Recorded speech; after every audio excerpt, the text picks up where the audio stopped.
قسم به خدا چندین بار در کوهستان‌های ما بسیاری زنهای همو دهات بچه هاشون میمردن، تقایی های همو خاندان، اکه های همو زن، دادرای همو زن، ما شاهدیم که تا 3 ماه 4 ماه خانه همو رفته میسادن که مثلا اینا مصیبت زدن و خدمت میکردن، دل ما رو میبرداشتن.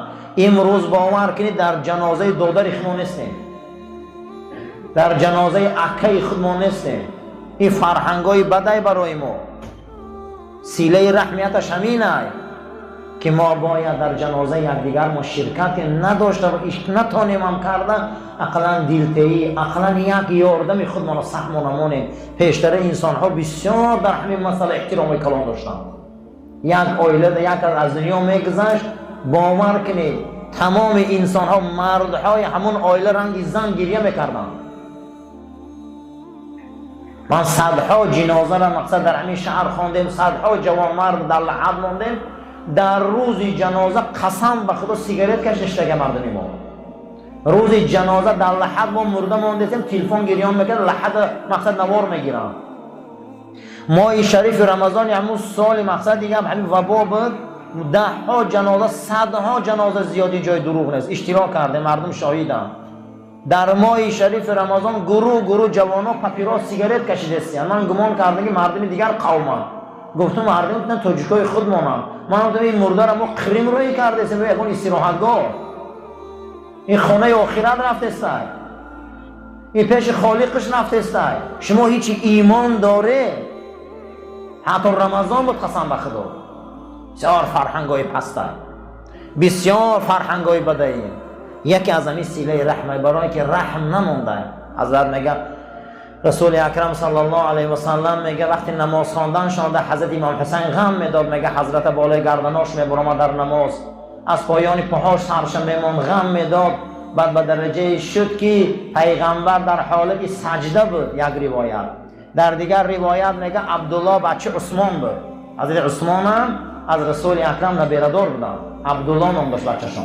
در 5 سالگیشون خروس زد نبیره رسول اکرم نور، خروس روش کند، اما تو بیماری مختن اگه آزخ باری گرفتار شدن. یاره باری کودکه که 5 ساله حضرت عثمان مردن.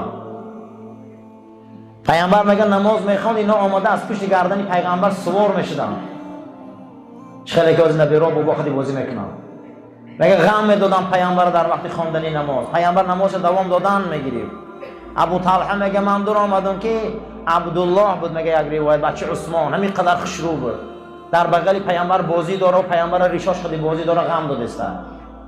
بعد از اون من گفتم که فرستاده خدا، من 10 بچه دارم، موچه‌شون نکردم، چی خاطر نبیره غم میتیم؟ گفت که ابو طلحه کسی رحم نکنه رحم نمیبینه. بوسه کردن فرزند و نبیره این رحم از جانب خدا های. کسی نبیرش دوست نمیداره، بچهش موچه نمیکنه، خدا ویدم رحم نمیکنه. شو برای چی بچه‌هاتون موچه نمیکنه؟ برای چی بچه‌هاتون بوسه نمیکنه؟ برای چی نبیره را بوسه نمیکنه؟ زیرا رسول اکرم فرمودن صلی الله علیه و سلم بوی کشیدن طفل که کودک‌ها را دیدگن چه بوی خوشبو دارن، بوی کشیدن طفل گو یکی از بوهای جنت است. کسی رحم نکنه گو رحم نمیبینه. بینه که پیامبری ما چقدر فرزند دوست دارن، چقدر نبیره دوست دارن. حتی در یک روایت دیگر میگه نمازی نفلاش حضرت میخوان، با سلش دختر حضرت عثمان در پاش میبست، میگه با میخوان. بسیار گودک شوخ بود. حضرت میگه نماز میخوان، روایت میکنه ابو رافع میگه و همین بازی میکرد، میگه پای حضرت در وقت سجده بالا ده بود، میگه هم خیلی غم میداد باباشون. در یک روایت که میگه میبستنشانه برابر دی همون خودشان سجده میکردن و میخستن. این سیله رحم میگن. باید در کودکامون رحم داشته باشیم، نبیره هامون رحم داشته باشیم، رحم داشته باشیم. قسم به خدا در زمانهای پیش اکثریت جیانا رو تقوی امکی و زن دادگیان، اکثریت چه امکی تقوی شو دادگیان همین خیلی. لیکن جوابی خوب گرفتگی نیستن ای جیانا. بسیار جیانای نامرد هم بسیارن.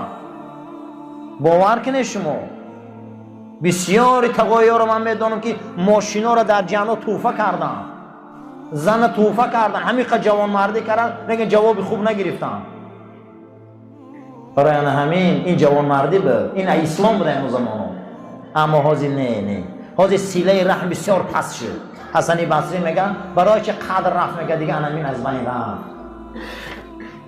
و رحمت الضعفا، آدمای ضعیف میگه در زمان پیغمبر دوست می‌داشتن. ابن قدامه میبیاره که رسول اکرم صفت شانده جلس کالعبید، پیغمبر در زمین رنگ غلاما میشیشت. سلطان دو دنیا، آفتاب دو دنیا، این دنیا را قطعی تمام هستش خداوند از نوری وی خلق کرده. جلس کالعبید، در زمین رنگ غلام میشیشت. گاه میگه در الاغ خر سوار میشه، پیش از عقیفش میگه کودکا را بار میکرد.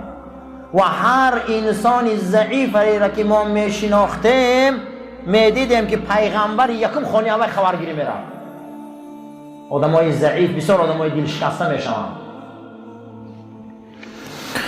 خبر آمدن رسول اکرم صلی الله علیه و سلم مدینه منوره اعلان میشه و که پیغمبر سفر در برآمدیان، اکنون تیار شوه، سال هجرت است. در دست مردم دسته های نوده های خرما و دف، دایره ها، خدمت و همین خیل آب زدگی مدینه را منتظرن که پیامبر اکرم می بیاید. حضرت عمر، تمامی مهاجرین آمدگان منتظرن که رسول اکرم می بیایند. کلان شونده های مدینه منوره به خودشان نصیحت کردند که پیغمبر در باغ و بستان و در قصر و کوشک و خاندان امام سودمای کلان شونده میگه شیشتن. گفتن هیچ که من شطور مقصد دیگه ذبح میکنم، اینش گفت من گوسفند ذبح میکنم، آمد خانی من میدروه، آمد خانی من میدروه. در همون مجلس کلان شونده ها مرد بود با نام ابو ایوب انصاری، مرد بود با نام کی؟ ابو ایوب انصاری. اینا یگان تاش رسول الله را ندیدن، ولی ندیده عاشق شدگان، ندیده ایمان آوردگان. ابو ایوب هیچ چیز ندارم، یک خانه پایان بالا داره، پدول یک تا خانه، یک کورپچه داره، یک طوق داره، زندگی بزور داره، دو دخترچه داره، همین بزوری کم بغلی زندگیش هم میگذرونه. اما وقتی در اون مجلس میشینه میبینه کلان شونده ها به حد از میمخونه بوستان سرای گفته استیان، این بیرون میبروی او تا یک درخت خرما ده میشینه. مدینه شهر سلخینه، میشینه و میگه پروردگارا من ندیده پیغمبری تو ده ایمان آوردم، من ندیده رسولی تو ده ایمان آوردم، قسم به خدا من مشتاقم. همه کلان شونده ها از دارایی‌هاشون امروز وصف فخر دارن، من هیچ چیز ندارم، لیکن من به تو مراجعت میکنم نمیشه که پیغمبر تا خودت خونی من بیاری، نمیشه که پیغمبر تا خودت بیاری. صدا بلند میشه که از پشت تپه های ودا شتری سفید نمایان شد، پیامبر آمد، کودکا در کوچه میریزن، زنها میریزن، همه دیگر میریزن، همین خیل استقبال رسول اکرم میره و مردم در گرفتن لجام شتری پیغمبر. آن روز جنگ است، حولی ما تیاره، خانه ما تیاره، باغ ما تیاره، مرحمت مرحمت. جناب پیغمبر صلی الله علیه و سلم میگن شتری مرا سرته، در کجایی که رفت مکان گرفت و خواب رفت مکانی ما همونجا. در روایت امام احمد میگه که پیامبر اکرم فرمودند که شتری من لجام شد، جبرائیل خانه ابو ایوب آورد. برای همین وقتی ابو ایوب از خدا طلب کرد، ضعیفی بود، بین که پیامبر ما ضعیف دوست می‌داشت که دل وی نشکنه. شتر آمد آخران کوچه مدینه، میگه تاپور امروزه مسجد نبوی، امروزه پیامبر در همون خاندان جسد مبارک شد. آمدن حوالی در آمده، شتر خواب کرد، شتر خواب کرد و حضرت گفت که اکنون جای زیستی ما معلوم شد. همین حالت در ابو ایوب میگه فقیر بود، کارچش برآورده، سکه های رسول اکرم از همون خرجین برید، داد زده زنش که آچند حقت گریه کنه در کجایی، آچند حقت گریه کنه در کجایی که پیامبر خونت آمده. ثعلبه همسایه ابو ایوب بود، ثعلبه میگه ای برا نگاه کردم، من ای برا نگاه کردم، مردم در تلاطف رسول اکرم خانه ابو ایوب در آورده استیم، من از فرصت استفاده بردم، شتر خیزاندم و آغل خودم آوردم. گفتم که پیامبر در خانه ابو ایوب میسته، نه که شترش در خانه ما میسته. و رحمت الضعفا، این ضعیفا را دوست می‌داره رسول ما هم باید دوست داریم ضعیفا را. اما امروز ما مشت ضعیف میزنیم، غم ضعیف میتیم. میگه وقتی شتر که برد روزه، میگه پیامبر در همون پدوال، میگه من همون در من روایت میکنه خودشان که در همون پدوال من زندگی میکردم.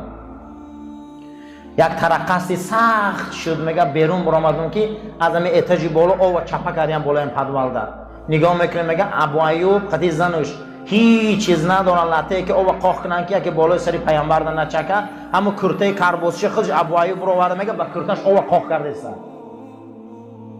روزه شد که خانه ابو ایوب مسجد نبوی شد. روزه شد که این جسم پاک، جسد پاک در خانه ابو ایوب انصاری خواه. امروز اکنون خانه ابو ایوب ببینید چقدر شده، حولی ابو ایوب انصاری را ببینید. بیا بنده خدا شوید. حضرت حسن بصری یکی از تابعین بزرگی 600 تا صحابه رسول اکرم دیده صلی الله علیه و سلم. مادرمان عایشه را زیارت کرده. حضرت فرمودیم علامت های اهل خیر کیا هستند؟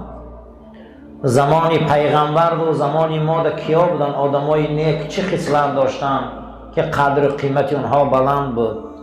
یکم اونها راستگو بودن، دویم اونها امانتدار بودن، سوم اونها در عهداشان می ایستادن، چهارم در وجود اونها فخر و خیل، فخر فروشی و خیال پرستی نبود، پنجم صلت و رحم، اونها صله رحم داشتن. اما کیا رو حرمت کنه؟ تقایا رو حرمت کنه، اما و خاله رو حرمت کنه. هر کسی که از بچه‌دانی مامای پدریتان شدگی ای، هر کسی که از بچه‌دانی مامای مادریتان شدگی ای، هر کسی که از بچه‌دانی مادری ختان شدگی ای، هر کسی که از پشت بابای پدری و از پشت بابای مادری و از پشت پدرتان شدگی ای، با وجوده که مادر جدا هم باشه، اینا صله رحمه. فرزندای این قدیم مناسبت خوب کنه، فرزندای اینا قدیم مناسبت نقض کنه، زیرا که روز قیامت از صله رحم الهیده ما را میپرسن. کسی صله رحم نداره و رحم نمیبینه، کسی صله رحم نداره بین خیش توارچگیش و ایمانی کامل نداره. ماه رمضان ماه قدردانی ای. اگر توایی خفا باشه، امکی خفا باشه، اولادی قهری باشه، قسم به خدا صله رحم کنه که روزها ثواب نداره. قسم به خدا صله رحم کنه که روزها ثواب نداره. روز قیامت از صله رحم را میپرسن. صله رحم دو برکت در روزگار ما میبیاره. یکم رزق فراخ و کشاده و زیاد میکنه، دویم عمر به برکت میکنه. کسی خواه که عمری درازی به معنی بینه، قهرگی را بین خیش تبارچگی بس کنه. کسی میخواه که یکش دو دوش چار و کیسش پوری پول باشه و صندوقش پوری چیزه باشه و روزی کم نبینه، قسم به خدا قهری نشوه که خدای برکت میگیره. در حضور نبی کریم صلی الله علیه و سلم صحابه نشسته بودن، انبوی زیادی آدم شده بودن. حضرت گفت که رحمت خدای مجلس نیامده است. دویم بار گفت که رحمت خدا همین مجلس نیامده است. سوم گفت که رحمت خدا همین مجلس نیامده است. گفتن چیه یا حضرت گفتم و بین شما در دو خیش تبار قهری کسی ششته که میگه یک تقایی یک جن جا خستن. گفتن هر دیما یک سال گپ نمیزنیم. بعد از اون میگه گرفتن یک دیگریشان آغوش کردن و سلام کردن، آشتی کردن. حضرت گفت که رحمت خدا آمد. برای همین هر کسی که صله رحم نداره و ایمانی کامل نداره،